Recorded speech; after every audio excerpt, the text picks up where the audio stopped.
احكي لي يا زيزو عن اخر فتره في الزمالك كانت عامله ازاي؟ اقول لك ايه بس يا هيما، ده انا كانوا بيطفوا سجاير تحت باطي. صعبه قوي دي، لا صعبه بجد. كانوا بيكهربوني في اماكن حساسه. لا لا لا لا، فين الكلام ده؟ في اوضه جوه النادي. لا فين الاماكن الحساسه؟ لا ده اماكن كتير حضرتك. انا اتبهدلت يا هيما. انا كانوا بيحرموني من الاكل في النادي. ايوه انت شكلك خاسس فعلا. انا كنت بالليل بتجيلي كوابيس كل يوم بسبب اللي بيحصل فيا. طب اقول لك حاجه.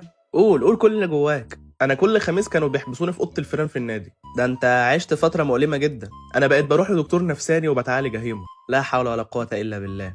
نفسيتي بقت في الارض. انا حقيقي مش عارف اقول لك ايه. انا مش عايز اقول لك على الكبيره بقى كمان. لا قول مصر كلها سامعاك. انا المدرب كان بيقرصني من لبليبي. ياه ده انت استحملت كل ده ازاي؟ لبليبي اتفشخت والله يا هيما ومحدش حاسس بيا. طب بصراحه انت اصلا اهلاوي صح؟ انا دم احمر يا هيما. بقول لك ايه ما تستعبطش، انا اللي دم بينك، ما دمنا كلنا احمر. لا انا دم احمر اهلاوي. والاهلي هو امي. نيله هو دمي. انا بحب الاهلي وبحب عم حارس قوي.